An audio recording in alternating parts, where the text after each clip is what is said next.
telah jelas metode syar'i pengangkatan khalifah adalah dengan bai'at. Adapun bagaimana tata cara bai'at itu bisa dilakukan dengan berjabat tangan dan bisa juga dengan tulisan. Abdullah bin Dinar telah menyampaikan hadis. Ia berkata, "Aku pernah menyaksikan Ibnu Umar pada saat orang-orang telah bersepakat untuk membaiat Abdul Malik bin Marwan.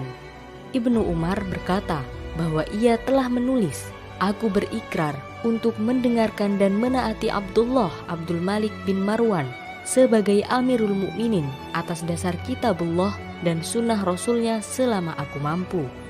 Baiat kepada khalifah boleh dilakukan dengan sarana apapun yang memungkinkan. Hanya saja disyaratkan agar baiat itu dilakukan oleh orang yang sudah baligh. Baiat tidak sah dilakukan oleh anak-anak yang belum baligh. Abu Uqail Zuhrah bin Ma'bad telah menyampaikan hadis dari kakeknya Abdullah bin Hisham yang pernah berjumpa dengan Nabi SAW.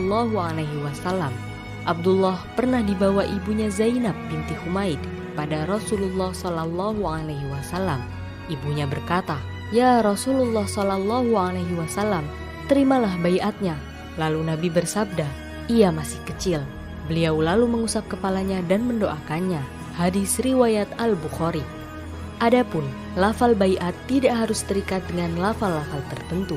Akan tetapi, lafal baiat seorang muslim kepada khalifah tentu harus mengandung makna sebagai baiat untuk mengamalkan kitabullah dan sunnah Rasulnya, serta harus mengandung makna kesanggupan untuk menaati khalifah dalam keadaan sulit atau lapang, disenangi atau tidak disenangi. Manakala pihak yang membaiat telah memberikan baiatnya kepada khalifah, baiat itu menjadi amanah di atas pundak pihak yang membaiat yang tidak boleh mereka cabut. Sebab baiat ditinjau dari segi legalitas terwujudnya kekhilafahan, merupakan hak yang harus dipenuhi.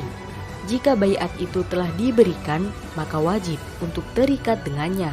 Kalau pihak yang memberikan baiat itu menariknya kembali, maka hal itu tidak diperbolehkan.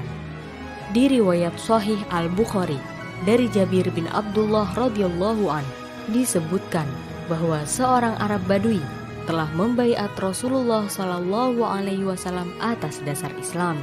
Kemudian ia menderita sakit. Lalu ia berkata, "Kembalikan baiatku kepadaku." Akan tetapi beliau menolaknya. Lalu orang itu datang lagi dan berkata, "Kembalikan baiatku kepadaku." Nabi SAW kemudian keluar.